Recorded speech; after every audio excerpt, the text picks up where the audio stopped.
just don't feel the same.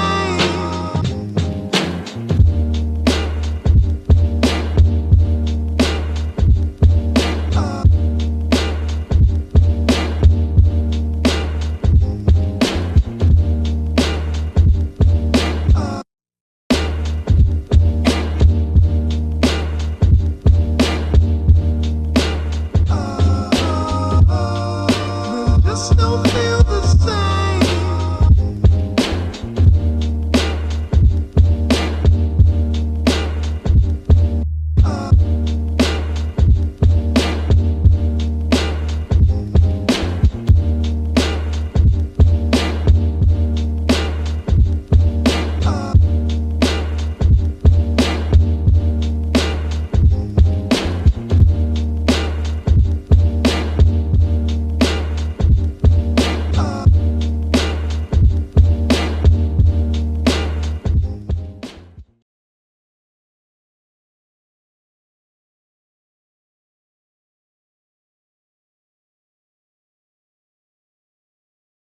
All right, folks, here we are, Coming Up Comic, episode 8. And today is a special day. We've got the very talented Jon Schwolsky with us. Thank you for having me. Appreciate it. Yeah. Thank you for being here. Of course, of course. Yeah. Coming Up Comic. Looking forward to dishing about all things funny.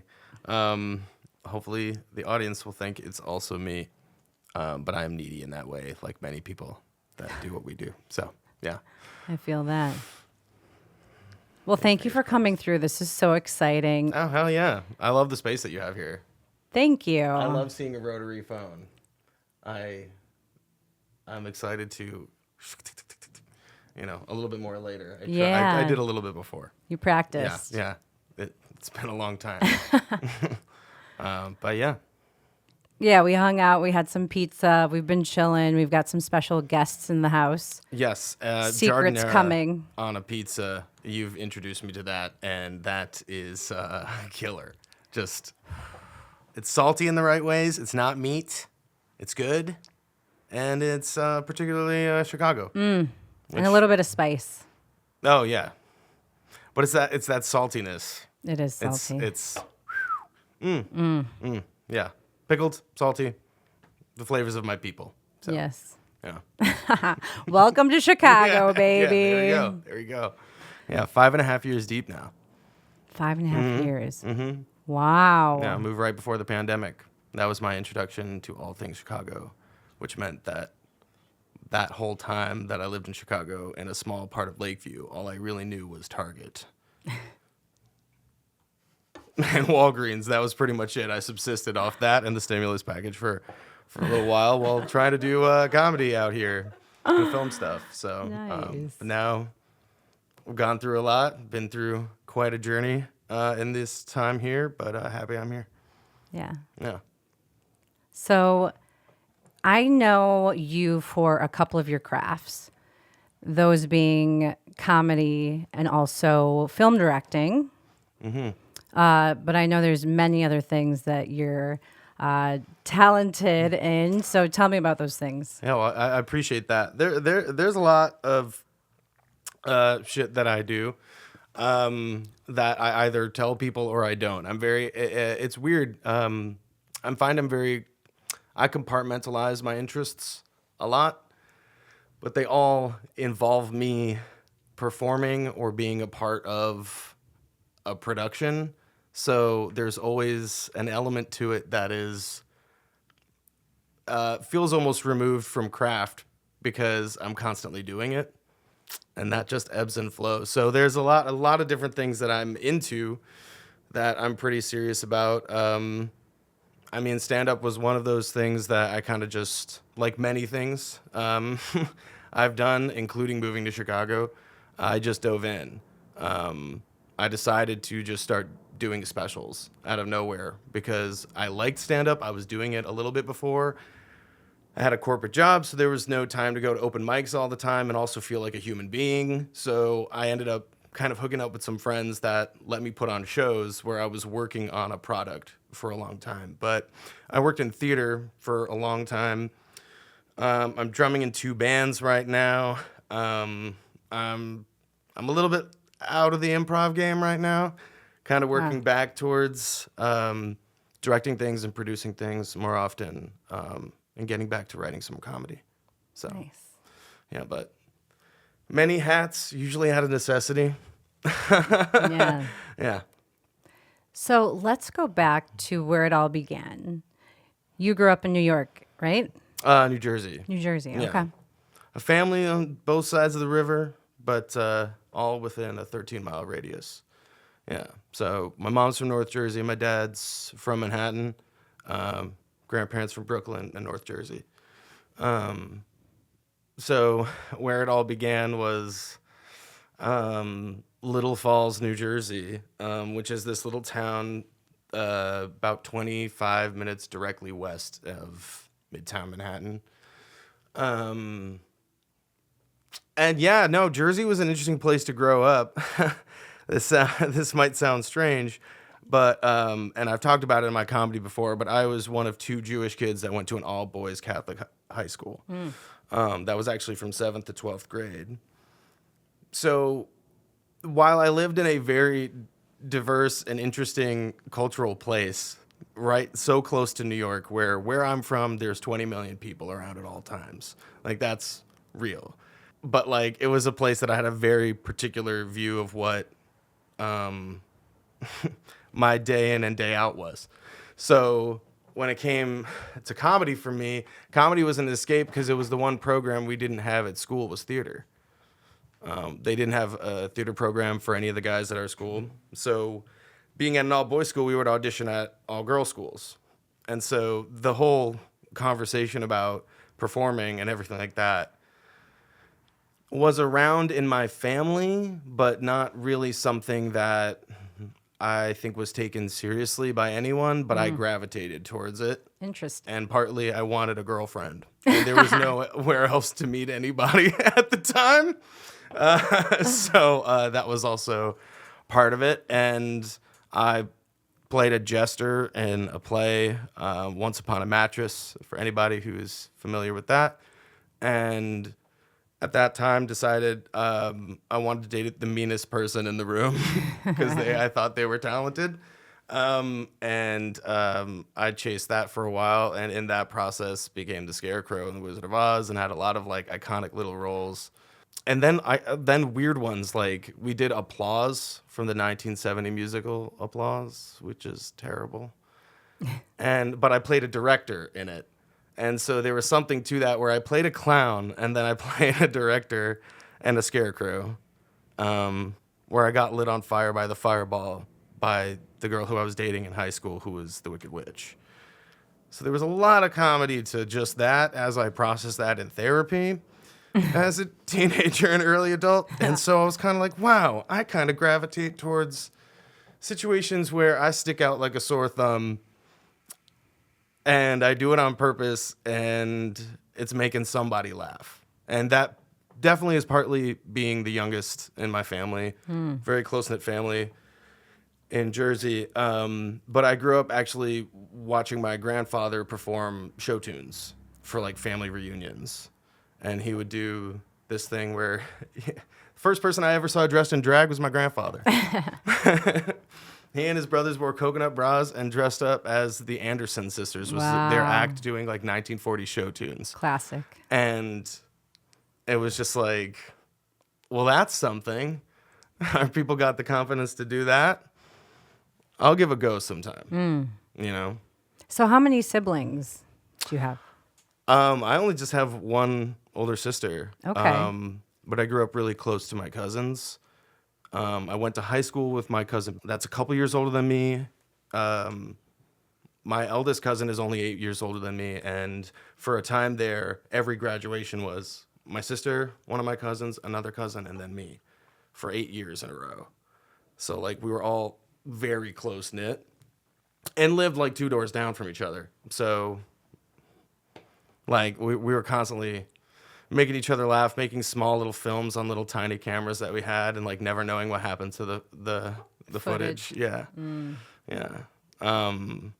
But always like kind of knowing that, well, I wasn't the one that was athletic. I wasn't the one that was doing anything other than just trying shit.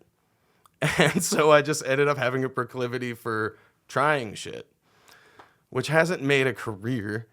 It has made an interesting ride, though. You know, and I think actually I don't want to neg myself like that. I think it's created an interesting career for me that is super non-traditional, and I'm learning every day.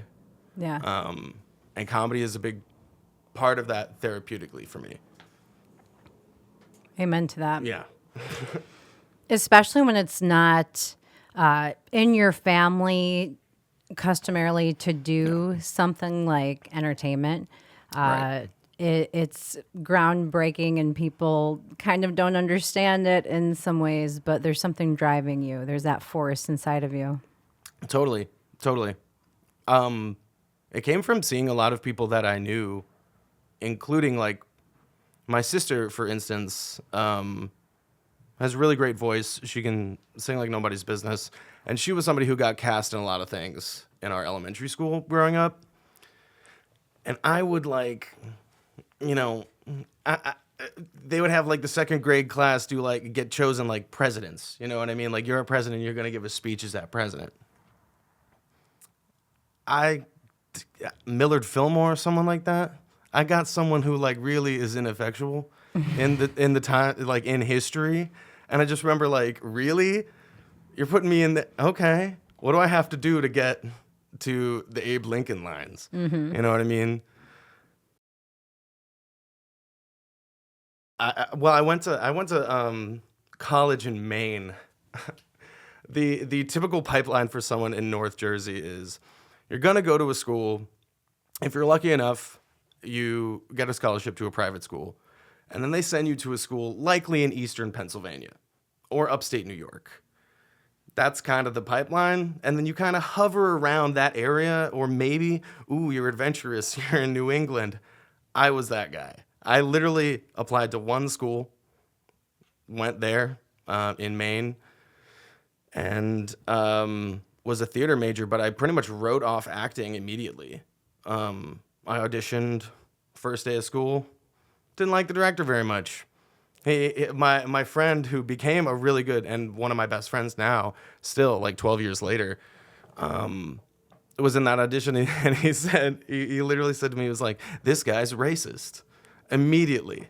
And so I was like, damn, well, we're not going to get the part of like a Western guitar player at all. I had a mohawk at the time, curly Jufro mohawk. You did? Oh, yeah. It was a time. Wow. It was dyed red. It was a strange time. I need to see pictures of that.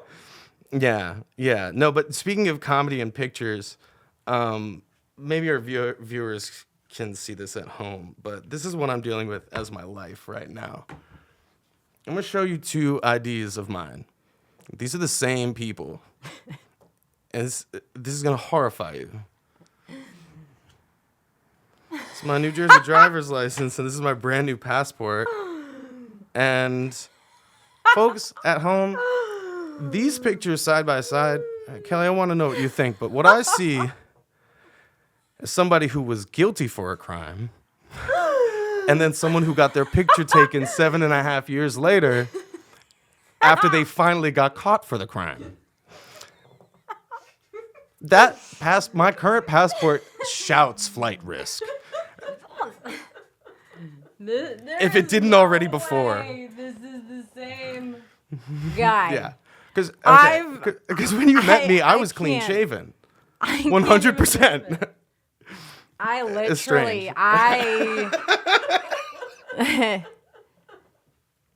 Wow. That's a wow moment. Yeah. So, yeah. A lot of things led me up to this point. Wow. I guess that's what that boils down to. Awesome. So, okay, let's talk about school. Sure. So, theater major. Yeah. I was a theater and rhetoric double major. So I was theater directing was I did set design for a bit, and then realized that I didn't like the potential of actually maybe chopping a finger off or something in the set shop, because I was not attuned to power tools from North Jersey. There was never any situation where that felt comfortable to me, but I worked in the set shop and thought maybe I'll do that. Then very quickly became, I'll paint the set. Like I can't do all the crazy carpentry. So I became a directing major because I wrote off acting and You performing said pretty that. much. Yeah. Okay. At that point, I was only performing when I was behind a drum set for like acid jazz festivals we would have in college, and any opportunity there was to run for student government, I would just like put myself in the mix. Wow. So I would get up to a mic, and basically what I did not realize was stand up, and I started doing that in high school. Senior year, I was like, so 7th grade. I told you the school that I went to was from 7th to 12th grade. So they had, which sounds really weird, lower school and upper school. The upper school was just the high school, right? But the lower school was 7th and 8th grade, and there was only 50 kids between those two grades that were there.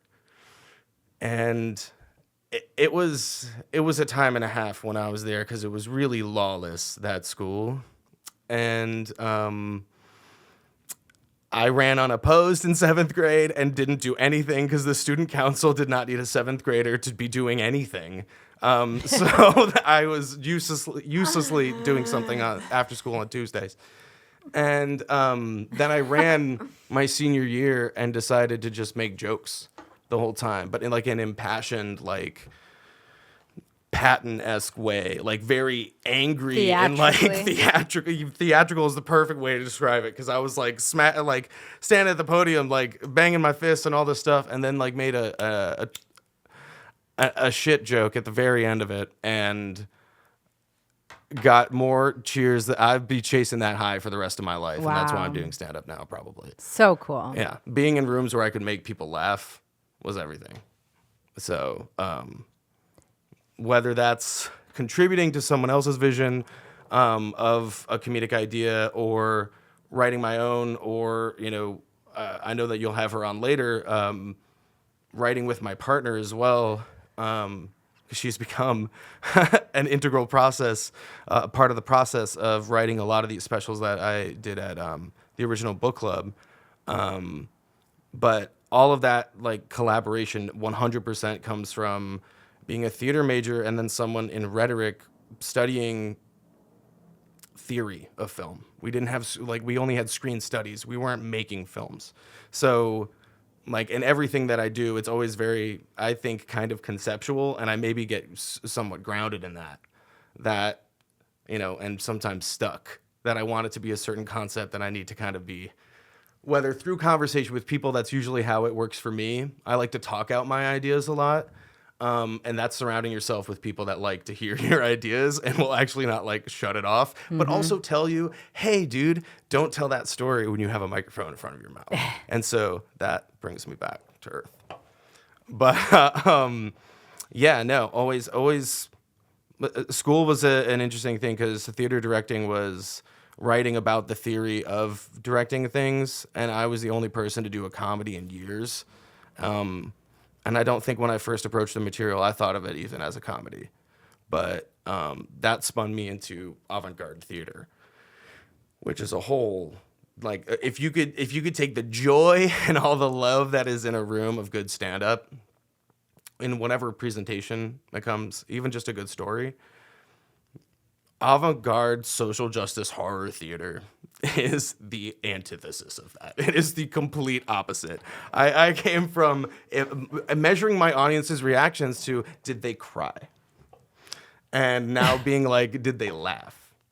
So like, I think that's a particular spectrum that I've contended with since I was in school, because I immediately, right after graduating college, I had an arts residency at an addiction recovery service, and I was their theater guy. So I bought a little GoPro camera, took pictures everywhere, learned how to use cameras. I also learned how to use video cameras by following some of my favorite bands around. That's how I got involved in like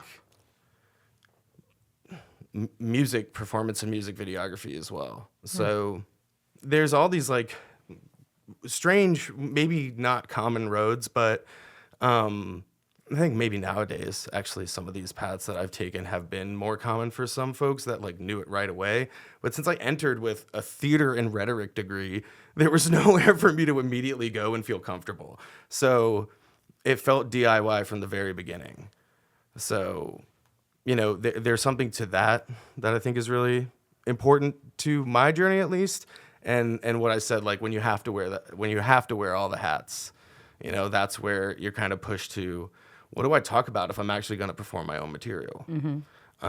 And for me, that's getting to an incredibly vulnerable place and talking about the stories or the experiences of my life where I'm like, I thought I was being cool, but I'm silly, and I think that is the fodder for what I try to put on stage. And my partner told me that at one point that she thought my material was optimistic, which was the opposite of when I moved to Chicago. I told one of the stories that would end up being one of my probably more memorable stand-up stories, which is about an eggplant parmesan that gets thrown in my face when I worked at a deli, was aggressive and sad. And when I told that story to Bee, my partner, Bee Ricketts, she literally said to me, "That's very optimistic," in how I said it. And like that showed me already studying comedy, being around it, going to shows that I would not normally even go to, and really enjoying a lot of it, and the ups and downs and the peaks and dips that is an open mic stand-ups like slot or set that you're watching.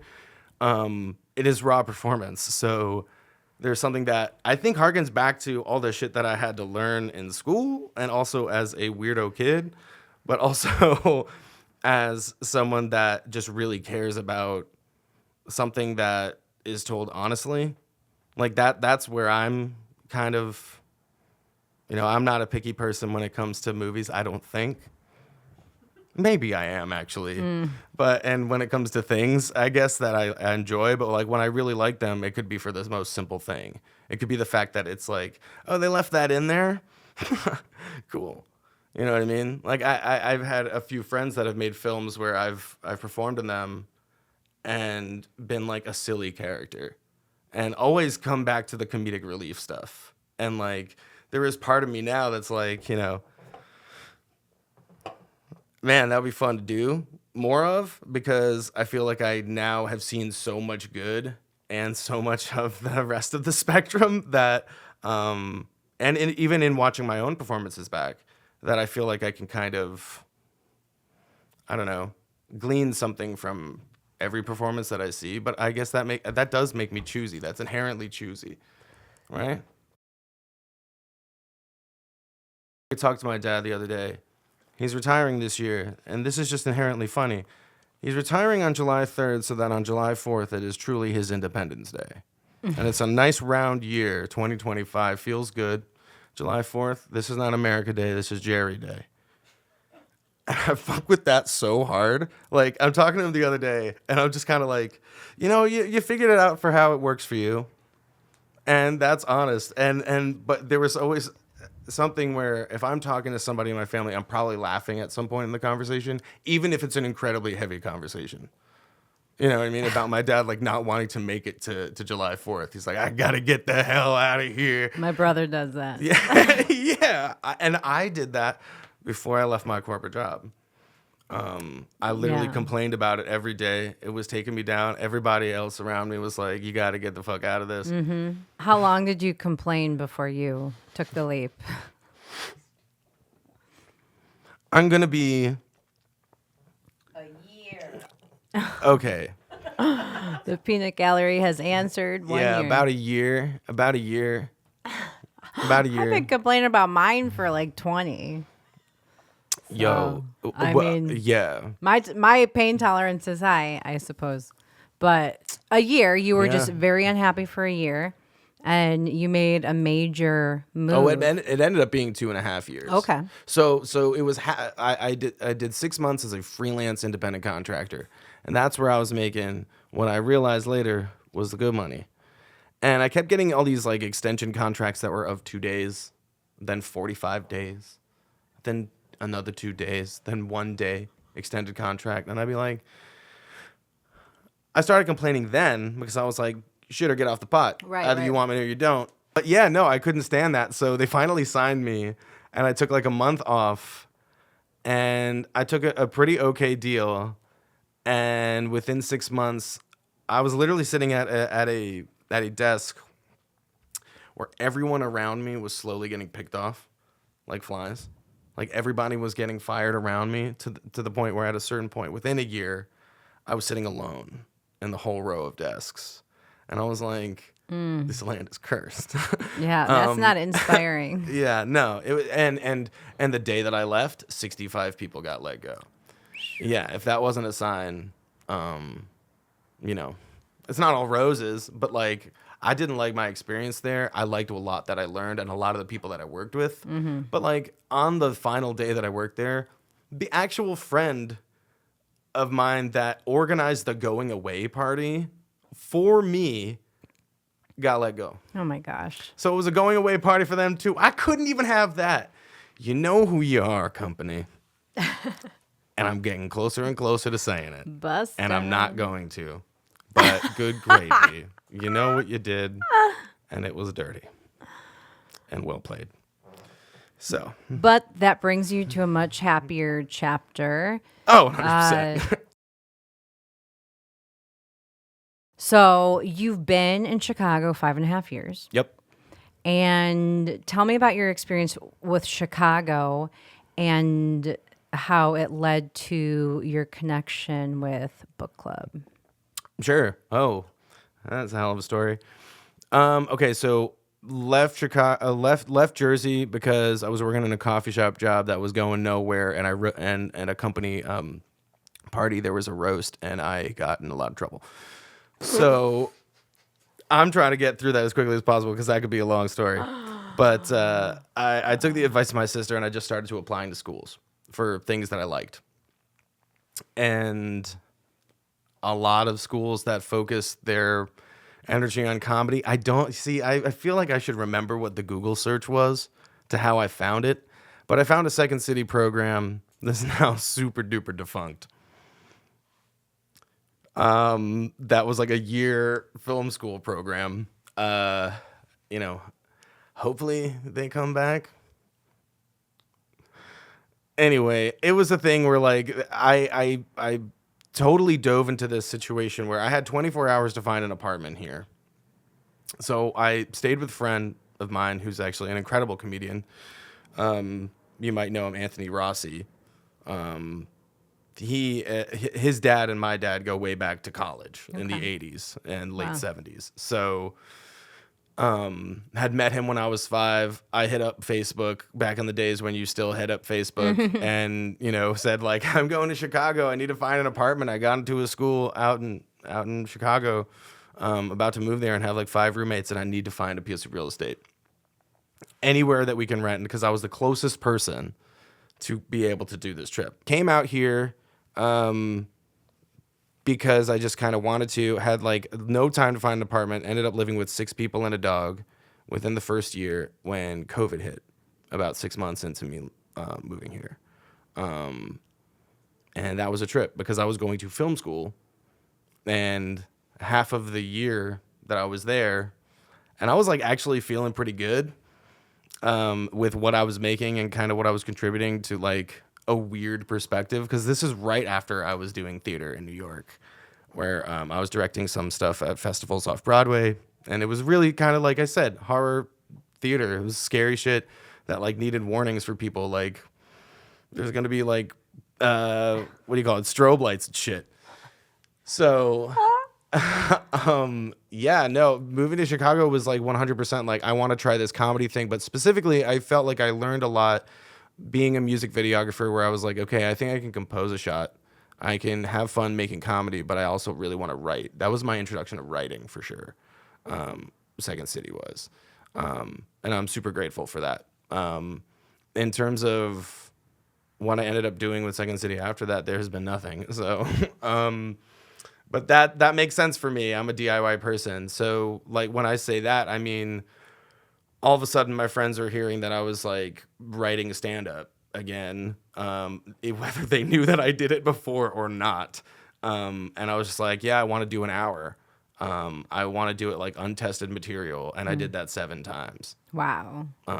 Where just each time I went on stage, I did not know how the material was going to go. I knew that Bee liked it. I knew that my best friend Will liked it. But these were the only people I was telling. And I'm just testing out stories on other folks. You know, anybody that's in the office that's willing to listen. Honestly. And of those 7 shows, how many were at Book Club? All of them. Okay. Wow. 100%. Because I was at a couple of those shows, which were awesome. And they Thank were you. always packed.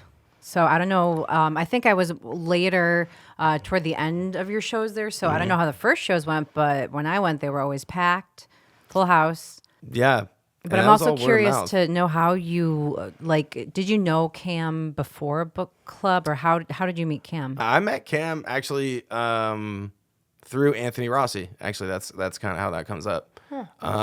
Met him through Anthony.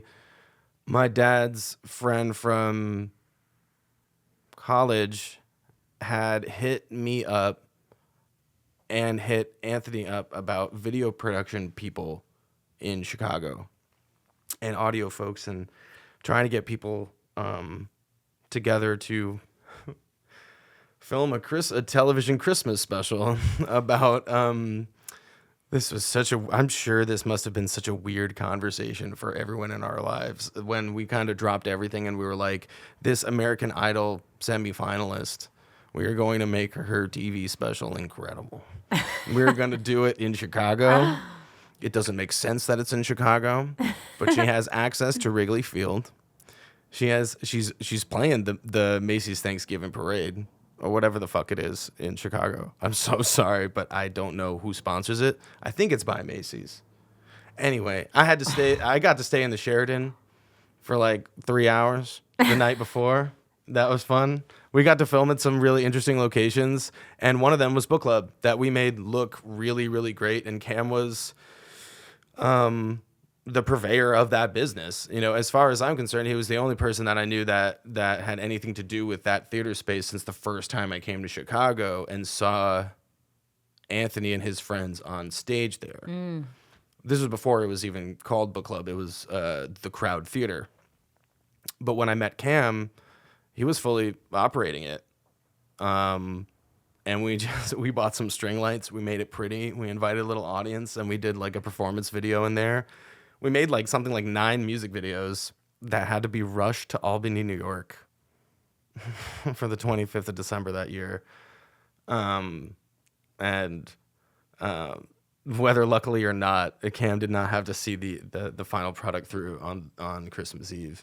But yeah, that's how I met Cam. And then Cam and I worked on a short film of yours. And I kind of like kept going to shows at Book Club, and then kind of like got to know Cam, Stacy, and TYGKO. Worked with them a little bit because at that same time, around that same time, I was still making a web series called Broke End News that I was the host of. And it was my first, and this was right before I started doing stand-up. It was my first experience running a writer's room. And there were friends of mine that were consultants on it. I mentioned my friend Will before, Will Dunbar, incredible, hilarious person. If you get him to laugh and it's a genuine laugh, you know it'll kill. Mm-hmm. I really believe that. And has an infectious laugh that just makes me really happy, because even if we talk on the phone a lot, we rarely see each other. But when we talk on the phone, I can tell what smile he's given because I know him that well. I've known him that long. So, and some friends of mine out in L.A., B was a big part of that, and some other friends that we had in Chicago. And during that, I tried to get music guests on. I thought, because I didn't really know what Broken News was going to be, because we started making it during the pandemic. So it had the flavor of John Oliver in the void space that he did the shows in like 2020, where it was just like in a white space, and he was just talking at the camera the whole time. I'm sure no one can believe that I could do that. But but they were like 30, either 25 minutes to like 55-minute shows that we made that was just random like late night material, veiled in this thought that it could possibly be news. And I was playing this character of myself that was like kind of meek, super optimistic though, but like really kind of like everything's falling down around them because that's all we could make. But through that process, I had Cam and TYGKO on at least once, and Cam was on the show like 3 times. And it was pretty much a show that was just on Instagram, honestly. Like, we did not play any algorithm correctly at all. At all. We have 200 to 201 consistent followers. We lose a few every day and then get random ones. But yeah, no. And then, so after doing all those shows at Book Club, around the last one, I had a conversation with Cam where they let me know that they were kind of moving on from that space for many reasons that it's not my story to tell. But I will say that on the very last day, I came through and I signed my name on the ceiling of the stage, which felt kind of fun. Let's talk about Book Club. Let's Yeah. talk about, so tell me about your role with the new book club on Lincoln Avenue and what's going on there. Sure. Yeah, book club. It was interesting. Right when I left my corporate job, I kind of had already known that Cam and the homies were starting this new project in a very legendary spot that I had known about before. The Elbow Room, the old Elbow Room, right? And I was a huge fan of book club, and I think always a pretty loyal supporter of the venue. And when I saw what their plan was and what they needed to do and what they wanted to do, I kind of wanted to jump in at as much the ground level that I could for what I do for you guys. Cam's right there. For the viewers at home. But what I'm doing right there is I'm kind of their executive producer. That's one, so that if I do have to go back into the corporate world, I have leveled up my title. So thank you, boys, for that. Sweet. Appreciate it. To all the owners of Book Club as calling me their EP. But I run kind of all the screens there. So like all the bits of production that are not audio and lights specific. So anything that's on a screen at Book Club, which if folks are not familiar, we have these incredible banner LED screens and a 10-foot LED wall. The screens downstairs of the venue, that is a basement venue.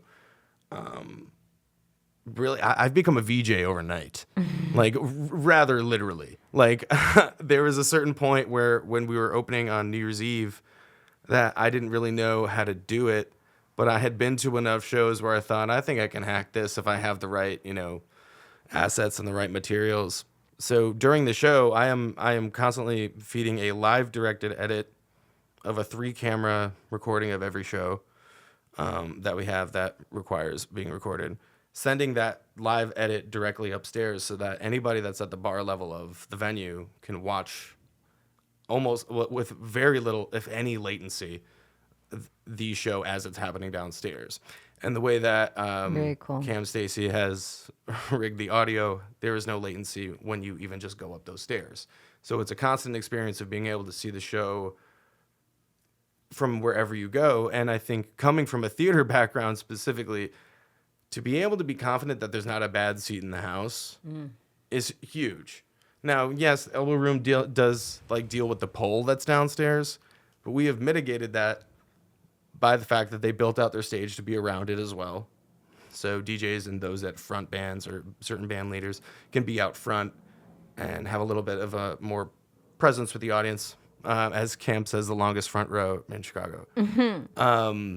But also the way that it's set up, you can watch on the screen upstairs. If you're not getting the best view, you can't see something, or you want to see another instrument that, let's say, you didn't get from where you're standing, you can go upstairs and see it on a different angle.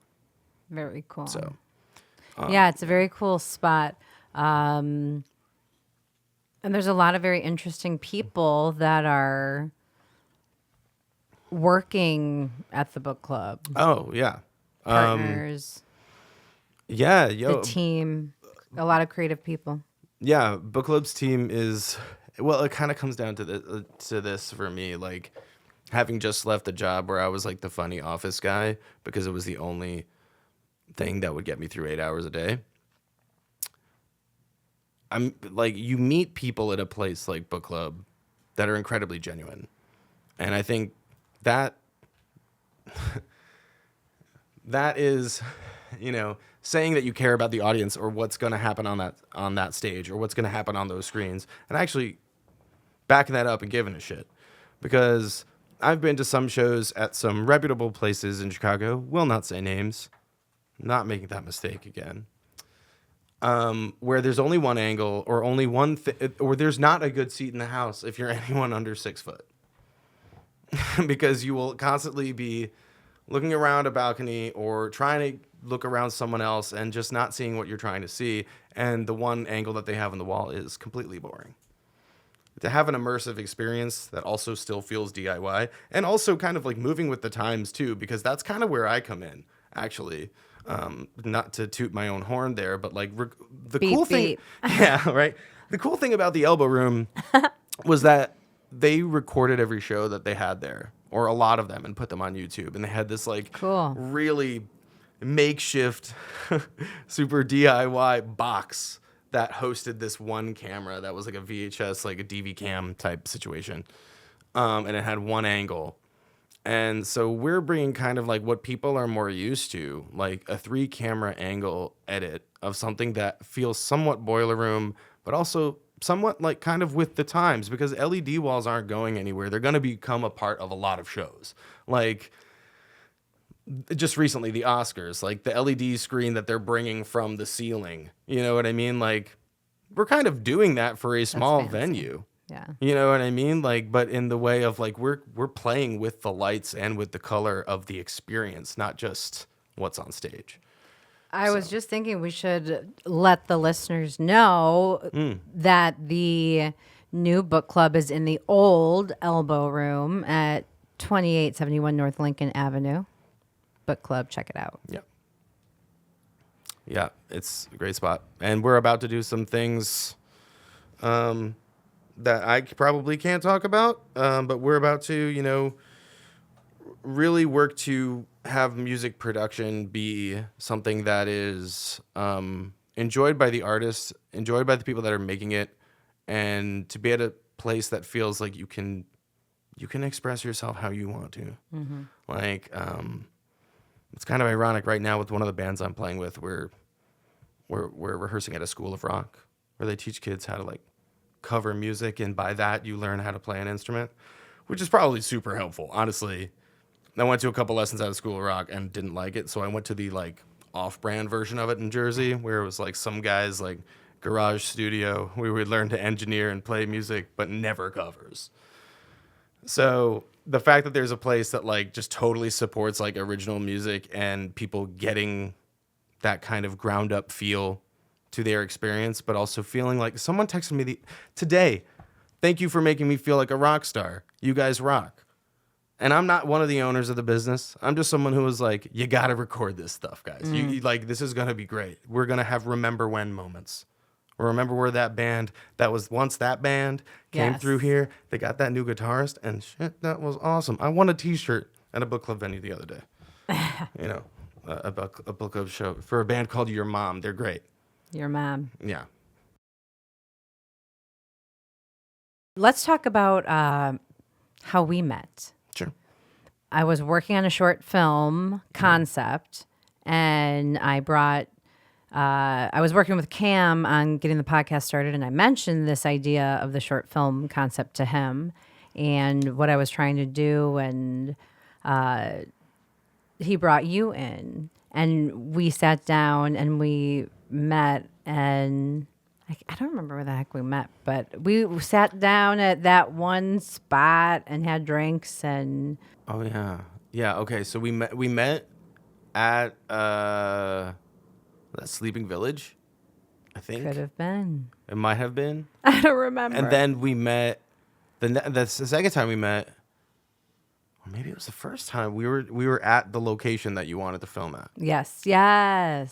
Literally, we showed up to some spot, I think in Jefferson Park, right? Jeff Park. That's right. And you're like, that's the building that I already have signed off on filming this. And then like from someone who was a professional producer for a while there, to have like a whole like neighborhood because like we found out very quickly once we actually showed up to the first day of filming that the whole neighborhood was down. Like we literally, like, it felt like, because I think I was brought in partially, and I'm not going to speak for Cam on this, but like there is a truth to the fact that the way that I've done things for a long time, specifically film wise, maybe a little bit comedy wise, is that I come in at the last minute and I try to make a lot of things happen cheaply and really well, as best I can in a pressure cooker amount of time.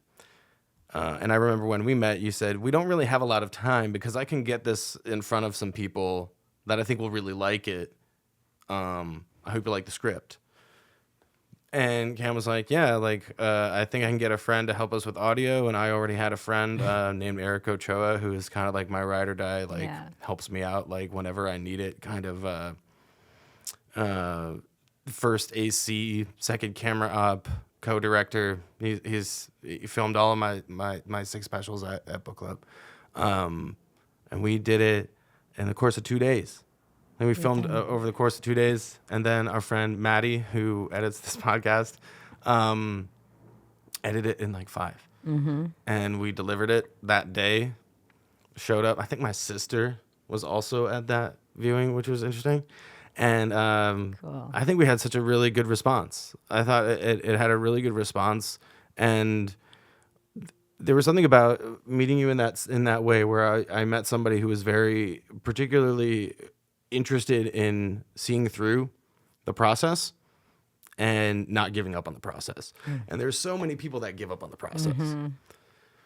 I am one of those people that, you know, sometimes I don't get to things as fast as I want, and that in turn, I think the reason why I do comedy is I'm impatient. I want to say what I want to say. Like, and I'm a constantly impatient person. I'm probably a maddeningly impatient person.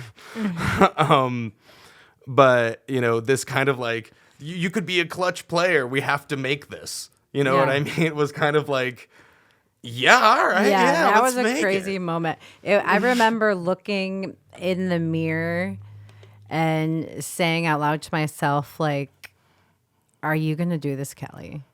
Because if you're going to do it, you got to do it yesterday. And we moved on that. You came on as director of my short film, Candy Cigarettes, 8 minutes.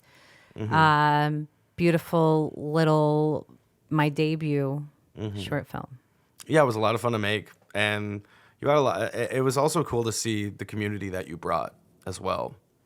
There were a lot of classic cars that we had to choose from when it came time to film certain scenes that had classic cars in them, and it was kind of like, wow, we are spoiled for choice. There are 4 different models that we could choose, and they picked the one that I really like.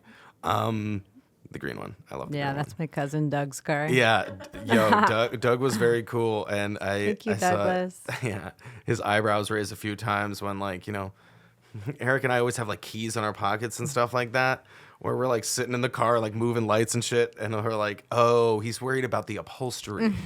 Like, we could ruin this thing. Oops, sorry. Like, we didn't do anything, but He was funny. cool. He let me drive it. He let That us was hang very cool. a cigarette out the window and all that.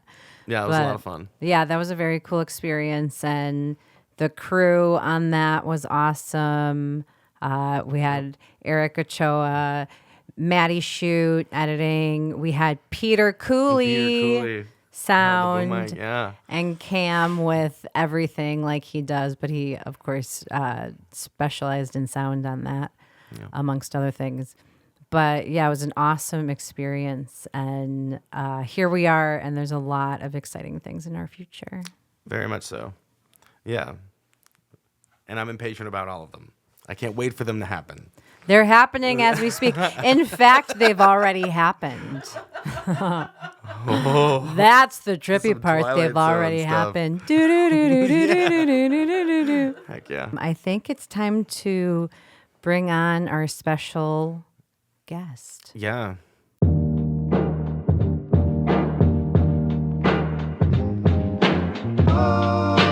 Just don't feel